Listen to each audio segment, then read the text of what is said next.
ಹಾಗಾದ್ರೆ ನೀವೇನಾದ್ರೂ ಬೇಕರಿ ಹಾಗೆ ಸ್ವೀಟ್ ಬಿಸ್ನೆಸ್ ಅನ್ನ ಶುರು ಮಾಡಬೇಕು ಅಂತ ಅನ್ಕೊಂಡಿದ್ರೆ ನಿಮಗೊಂದು ಸಿಹಿ ಸುದ್ದಿ ಇದೆ.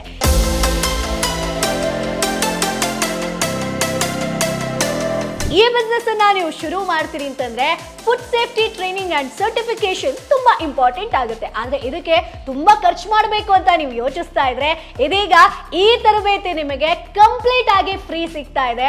ಹಾಗಾದ್ರೆ ಎಲ್ಲಿ, ಯಾವಾಗ, ಇವೆಲ್ಲದರ ಬಗ್ಗೆ ಕಂಪ್ಲೀಟ್ ಮಾಹಿತಿ ಬೇಕು ಅಂತಂದ್ರೆ ಈ ವಿಡಿಯೋನ ಕೊನೆ ತನಕ ಮಿಸ್ ಮಾಡದೆ ನೋಡಿ. ಹಾಯ್, ಹಲೋ, ನಮಸ್ಕಾರ, welcome to Baswala daily YouTube channel. ನಾನು ಚೈತ್ರ. ಸ್ನೇಹಿತರೆ, ಈಗ ನಮ್ಮ ಒಂದು ರಾಜ್ಯ ಆಗಿರ್ಬೋದು, ಎಲ್ಲೇ ನೋಡಿ ನೀವು ಬೇಕರಿ ಹಾಗೆ ಸ್ವೀಟ್ ಬಿಸ್ನೆಸ್ ದಿನದಿಂದ ದಿನಕ್ಕೆ ಹೆಚ್ಚಾಗ್ತಾನೆ ಇದೆ. ಇದಕ್ಕೆ ಬೇಡಿಕೆ ಆಗಿರ್ಬೋದು ಎಲ್ಲವೂ ಕೂಡ ಏರಿಕೆ ಆಗ್ತಾ ಇದೆ. ಯಾಕಂತಂದ್ರೆ ಇದು ನಿಮಗೆ ಪ್ರತಿದಿನದ ಬಿಸ್ನೆಸ್ ಆಗಿರುತ್ತೆ. ಕಡಿಮೆ ಬಂಡವಾಳದಲ್ಲಿ ಒಳ್ಳೆ ಬೇಡಿಕೆ ಇರುವಂತ ಬಿಸ್ನೆಸ್ ಯಾವ್ದಾದ್ರು ಇತ್ತು ಅಂತಂದ್ರೆ ಅದು ಬೇಕರಿ ಹಾಗೆ ಸ್ವೀಟ್ ಬಿಸ್ನೆಸ್. ಆದ್ರಿಂದ ಈ ಬಿಸ್ನೆಸ್ ಅನ್ನ ನೀವು ಶುರು ಮಾಡ್ತೀರಿ ಅಂತಂದ್ರೆ ಒಂದಷ್ಟು ಲೈಸೆನ್ಸ್ ಗಳನ್ನ ತಗೊಂಡಿರ್ಬೇಕಾಗತ್ತೆ, ಜೊತೆಗೆ ಒಂದಷ್ಟು ತರಬೇತಿ, ಸರ್ಟಿಫಿಕೇಟ್ ಆಗ್ಲೇಬೇಕಾಗತ್ತೆ. ಅದರಲ್ಲಿ ಒಂದು ನಿಮಗೆ ಫುಡ್ ಸೇಫ್ಟಿ ಟ್ರೈನಿಂಗ್ ಹಾಗೆ ಸರ್ಟಿಫಿಕೇಶನ್ ಅನ್ನುವಂಥದ್ದು. ಆದ್ರೆ ಇದನ್ನ ನೀವು ಪಡಿಬೇಕು ಅಂತಂದ್ರೆ ಎಲ್ಲಾ ಕಡೆ ದುಡ್ಡು ಪೇ ಮಾಡ್ಬೇಕಾಗತ್ತೆ. ಸೊ ಇದರಿಂದಲೇ ತುಂಬಾ ಜನ ಹಿಂಜರಿತಾರೆ. ಅದಕ್ಕೋಸ್ಕರನೇ ಈ ವಿಡಿಯೋ ನಿಮ್ಗೆ ಮಾಡ್ತಿರುವಂಥದ್ದು. ಇಲ್ಲಿ ನಿಮಗೆ ಫ್ರೀ ಆಗಿ ಟ್ರೈನಿಂಗ್ ಸಿಗ್ತಾ ಇದೆ. ಯಾವಾಗ, ಏನು, ಎತ್ತ, ಯಾರು ಆಯೋಜಿಸ್ತಾ ಇದ್ದಾರೆ, ಇವೆಲ್ಲದರ ಬಗ್ಗೆ ಕಂಪ್ಲೀಟ್ ಇನ್ಫಾರ್ಮೇಶನ್ ಅನ್ನ ಈ ವಿಡಿಯೋದಲ್ಲಿ ತಿಳಿಸ್ಕೊಡ್ತೀನಿ. ಸೊ ಹಾಗಾಗಿ ಈಗ ನಾವು ಬೇಕರಿ ಆಗಿರ್ಬೋದು ಅಥವಾ ಸ್ವೀಟ್ ಬಿಸ್ನೆಸ್ ಅನ್ನ ಶುರು ಮಾಡ್ತೀವಿ ಅಂತಂದ್ರೆ ಫುಡ್ ಅಲ್ಲಿ ಸ್ವಲ್ಪ ಏರುಪೇರು ಆದ್ರೂ ಕೂಡ ಅದು ನಮ್ಮ ಬಿಸ್ನೆಸ್ ಮೇಲೆ ದೊಡ್ಡ ಪರಿಣಾಮವನ್ನ ಬೀಳುತ್ತೆ. ಸೊ ಇಲ್ಲಿ ನೀವು ಸೇಫ್ಟಿ ಒಂದು ಏನ್ ಸರ್ಟಿಫಿಕೇಶನ್ ಇರುತ್ತೋ, ಫುಡ್ ಸೇಫ್ಟಿ ಸರ್ಟಿಫಿಕೇಶನ್ ಅನ್ನ ಇನ್ ಕೇಸ್ ನೀವು ತಗೊಂಡ್ರಿ ಅಂತಂದ್ರೆ ಇಲ್ಲಿ ನೀವು ಮೇಜರ್ ಆಗಿ 4 ಪಾಯಿಂಟ್ ಗಳಲ್ಲಿ ಸಕ್ಸಸ್ ಆದಂಗೆ. ಸೊ ಇನ್ ಕೇಸ್ ನಿಮ್ಮ ಹತ್ರ ಫುಡ್ ಸೇಫ್ಟಿ ಇತ್ತು ಅಂತಂದ್ರೆ ಕಸ್ಟಮರ್ಸ್ ಟ್ರಸ್ಟ್ ಇಲ್ಲಿ ಇನ್ಕ್ರೀಸ್ ಆಗುತ್ತೆ, ಬಿಸ್ನೆಸ್ ರೆಪ್ಯುಟೇಷನ್ ಇಂಪ್ರೂವ್ ಆಗುತ್ತೆ. ಗವರ್ಮೆಂಟ್ ಇಂದ ಏನಾದ್ರೂ ಒಂದು ರೂಲ್ಸ್ ಅದು ಇದು ಬ್ರೇಕ್ ಮಾಡಿದ್ರಿ ಅಂತಂದ್ರೆ ಇಲ್ಲಿ ನಿಮಗೆ ಪ್ರೂಫ್ ಆಗಿರುತ್ತೆ. ಅದರ ಜೊತೆಗೆ ನಿಮ್ಮ ಉತ್ಪನ್ನಗಳು ಸೇಫ್, ಕ್ಲೀನ್, ಹೈಜಿನಿಕ್ ಆಗಿರುತ್ತೆ. ಸೊ ಅದರ ಕಾರಣಕ್ಕಾಗಿ FSSAI ಅಂದ್ರೆ FOCSTAC ತರಬೇತಿ ಇಲ್ಲಿ ಕಡ್ಡಾಯ ಆಗಿರುತ್ತೆ. ಹಾಗಾದ್ರೆ ನೀವು ಕೇಳ್ಬೋದು, ಈ ತರಬೇತಿಯಲ್ಲಿ ನಾವು ಏನೇನ್ ಕಲಿತೀವಿ ಅಂತ. ಸೊ ಅದನ್ನ ಕೂಡ ನಾನು ಸ್ಟೆಪ್ ಬೈ ಸ್ಟೆಪ್ ಹೇಳ್ಕೊಡ್ತೀನಿ. ಸೊ ಇಲ್ಲಿ ನೀವು FOSTAC ಅಂಡರ್ ಅಲ್ಲಿ ಈ ತರಬೇತಿಯನ್ನ ಪಡ್ಕೊಂಡ್ರಿ ಅಂತಂದ್ರೆ ಪರ್ಸನಲ್ ಹೈಜೀನ್ ಬಗ್ಗೆ ಕಲಿತೀರಾ, ಸೇಫ್ ಫುಡ್ ಹ್ಯಾಂಡ್ಲಿಂಗ್ ಬಗ್ಗೆ ಕಲಿತೀರಾ, ರಾ ಮಟೀರಿಯಲ್ ಸ್ಟೋರೇಜ್ ಬಗ್ಗೆ ಕಲಿತೀರಾ, ಕ್ಲೀನ್ನೆಸ್ ಯಾವ ರೀತಿ ಸ್ಟ್ಯಾಂಡರ್ಡ್ ಆಗಿ ಮೇಂಟೈನ್ ಮಾಡಬೇಕು ಅನ್ನೋದನ್ನ ಕಲಿತೀರಾ, ಟೆಂಪರೇಚರ್ ಕಂಟ್ರೋಲ್ ಆಗಿರ್ಬೋದು ಅಥವಾ ಫುಡ್ ಕಂಟಾಮಿನೇಷನ್ ಹಾಗೆ ಅದನ್ನ ಹೇಗೆ ತಪ್ಪಿಸೋದಾಗಿರ್ಬೋದು, ಸ್ವೀಟ್ ಶಾಪ್ ಆಗಿರ್ಬೋದು ಅಥವಾ ಬೇಕರಿಗಳಿಗೆ ಬೇಕಾದಂತ ವಿಶೇಷ ನಿಯಮಗಳ ಬಗ್ಗೆ.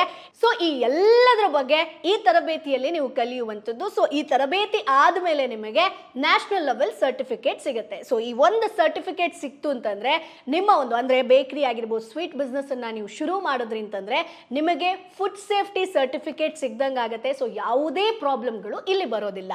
ಸೊ ಹಾಗಾದ್ರೆ ಯಾರಪ್ಪ ಈ ತರಬೇತಿಯನ್ನ ಆಯೋಜಿಸ್ತಿದ್ರ ಅಂತ ನೀವು ನೋಡೋದಾದ್ರೆ Karnataka bakery sweet association KBSA ಅವರು ಇದನ್ನ ನಡೆಸ್ಕೊಡ್ತಿರುವಂತದ್ದು. ಸೊ ಈ ತರಬೇತಿಯ ವಿವರದ ಬಗ್ಗೆ ಹೇಳೋದಾದ್ರೆ ಡಿಸೆಂಬರ್ 2ನೇ ತಾರೀಕು ನಡೀತಾ ಇದೆ. ಸ್ಥಳ ಬಂದು ಈಶಾನ್ಯ ಜಯನಗರ, ಬೆಂಗಳೂರಲ್ಲಿ ನಡೀತಾ ಇರುವಂತದ್ದು. ಬೇಕರಿ ಹಾಗೆ ಸ್ವೀಟ್ ಉದ್ಯಮದ ಬೆಳವಣಿಗೆ ಹಾಗೆ ನಿಮ್ಮ ಸಂಸ್ಥೆಯ ಆಹಾರ ಸುರಕ್ಷತೆಯನ್ನ ಹೆಚ್ಚಿಸೋದಕ್ಕೆ ಇದೊಂದು ಒಳ್ಳೆ ಅವಕಾಶ ಆಗಿರುತ್ತೆ. So Karnataka bakery and sweet association ನಡೆಸ್ತಿರುವಂತ ಈ ಒಂದು ತರಬೇತಿ ಕಂಪ್ಲೀಟ್ ಉಚಿತ ಆಗಿರುತ್ತೆ. ಸೊ ಈ ಒಂದು ತರಬೇತಿಗೆ ನೀವು ಅಟೆಂಡ್ ಆಗಬೇಕು ಅಂತಂದ್ರೆ ಮೊದಲನೇದಾಗಿ ನೀವು ರಿಜಿಸ್ಟ್ರೇಷನ್ ಅನ್ನ ಮಾಡ್ಕೊಳ್ಬೇಕಾಗತ್ತೆ. ಸೊ ಅದಕ್ಕೆ ಬೇಕಾದಂತ ನಂಬರ್ ಅನ್ನ ನಾವು ಡಿಸ್ಕ್ರಿಪ್ಷನ್ ಅಲ್ಲಿ ಮೆನ್ಷನ್ ಮಾಡಿರ್ತೀವಿ. ಸೊ ಅವರನ್ನ ಕಾಂಟ್ಯಾಕ್ಟ್ ಮಾಡಿ ನೀವು ರಿಜಿಸ್ಟ್ರೇಷನ್ ಅನ್ನ ಮಾಡ್ಕೋಬಹುದು. ಇನ್ ಕೇಸ್ ಇಲ್ಲಿ ನೀವು ಟ್ರೈನಿಂಗ್ ಅನ್ನ ಪಡ್ಕೊಂಡ್ರಿ, ಸರ್ಟಿಫಿಕೇಟ್ ಸಿಕ್ತು ಅಂತಂದ್ರೆ ನಿಮ್ಗೆ ಏನೇನ್ ಬೆನಿಫಿಟ್ ಇದೆ ಅಂತ ಗೊತ್ತಾ? ಸೊ ಮೊದಲನೇದಾಗಿ ಅಧಿಕಾರಿಗಳು ಇನ್ಸ್ಪೆಕ್ಷನ್ಗೆ ನಿಮ್ಮ ಬೇಕರಿ ಆಗಿರ್ಬೋದು ಯಾವುದೇ ಸ್ವೀಟ್ ಶಾಪಿಗೆ ಬಂದ್ರು ಅಂತಂದ್ರೆ ಆ ಸಮಯದಲ್ಲಿ ಯಾವುದೇ ಸಮಸ್ಯೆ ಬರೋದಿಲ್ಲ.